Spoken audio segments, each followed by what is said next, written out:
কামৰূপ জিলাৰ মিৰ্জাৰ শহীদ ভৱন বাকৰিত আজিৰে পৰা আৰম্ভ হৈছে 20তম ৰাষ্ট্ৰীয় সাব জুনিয়ৰ আৰু সিনিয়ৰ ল'ৰা-ছোৱালী কুম্ফু উৎসৱ প্ৰতিযোগিতা।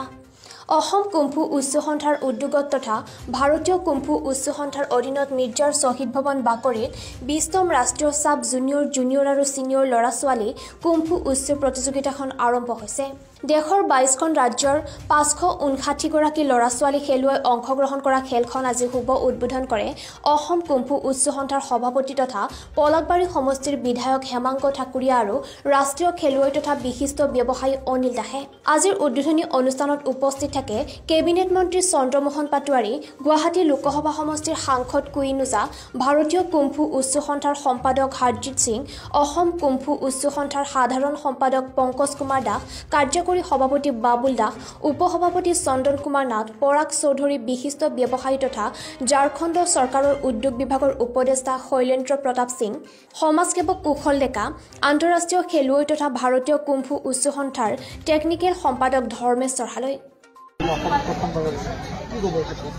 আমি আচলতে অসমৰ খেলুৱৈসকলৰ বাবে অভিনন্দন জ্ঞাপন কৰিছোঁ। এনেকুৱা এখন খেল অসমৰ ল'ৰা ছোৱালীখিনিয়ে খেলাৰ বাবে সুবিধা পাইছে। এইখন 20 সংখ্যক ৰাষ্ট্ৰীয় কুম্ফু উচ্চু সাব জুনিয়ৰ সিনিয়ৰ ল'ৰা ছোৱালীৰ খেল মিৰ্জা কামৰূপৰ এই শহীদ ভৱন বাকৰিত অনুষ্ঠিত হৈছে। ভাৰতবৰ্ষৰ প্ৰায়কেইখন ৰাজ্যৰে 559 গৰাকী খেলুৱৈ ল'ৰা ছোৱালী খেলুৱৈ অংশগ্ৰহণ কৰিছে। ইতিমধ্যে আমাৰ আজি শুভ উদ্বোধন হৈ গ'ল। শুভ উদ্বোধন টাইমত আমাৰ কুম্ফু উচ্চ সন্থাৰ অসমৰ সন্মানীয় সভাপতি, এই সমষ্টিৰ জনপ্ৰিয় বিধায়ক, মৰমৰ বিধায়ক হেমাংগ ঠাকুৰীয়াদেৱ নিজে উপস্থিত আছে। তাৰ উপৰিও ভাৰতীয় কুম্ফু উচ্চ সন্থাৰ সাধাৰণ সম্পাদক হৰজিত সিং দেৱ উপস্থিত আছে। তাৰ উপৰিও বিশিষ্ট ব্যৱসায়ী ঝাৰখণ্ড চৰকাৰৰ এডভাইচাৰ শৈলেন্দ্ৰ প্ৰতাপ সিং দেৱো আহিছে। ইতিমধ্যে আমাৰ মাজত এই জাজ উপস্থিত হৈছে আকৌ অসমৰ কেবিনেট মন্ত্ৰী মাননীয় চন্দ্ৰমোহন পাটোৱাৰী আৰু এই লোকসভা সমষ্টিৰ MP কুইনুজা বাইদেউ। আটাইখিনিক অসম কুম্ফু উচ্চ সন্থাৰ তৰফৰ পৰা অভিনন্দন জ্ঞাপন কৰিছোঁ। আমি আশা কৰিছোঁ ইয়াত ভাৰতবৰ্ষত যিখিনি ল'ৰা ছোৱালী খেলিব আহিছে আটাইখিনি যেন ভাল খেল খেলি ইয়াৰ পৰা পুৰস্কাৰসমূহ লৈ যাব পাৰে। সকলোকে অভিনন্দন জ্ঞাপন কৰিছোঁ। খেলত কোনোবা জিকিব, কোনোবা হাৰিব, আটাইখিনি যেন ভাল খেল খেলি আৰু ইয়াৰ পৰা যাতে ভাল সুন্দৰ মেছেজ এটা লৈ যাব পাৰে সেইখিনি আমি যিমান পৰ্যন্ত পাৰে আমি চেষ্টা কৰিছোঁ। আমাৰ এই কমিটিৰ পৰা চেষ্টা কৰিছোঁ। আমাৰ সমষ্টিটোৰ কথা আছে, জিলাখনৰ কথা আছে, অসমৰ কথা আছে। অসমৰ পৰা যেন এটা ভাল সূচনা লৈ যায়, ভাল খেলৰ ৰিজাল্ট লৈ যায়, সেই আমি আটাইখিনি খেললৈ অসম কুম্ফু উচ্চ সন্থাৰ তৰফৰ পৰা অভিনন্দন জ্ঞাপন কৰিছোঁ।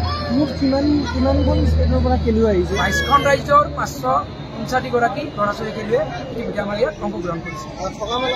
থকা মেলা আমি গোটেইখিনি কৰিছোঁ। আমি হোটেল 3খন হোটেল বুক কৰিছোঁ।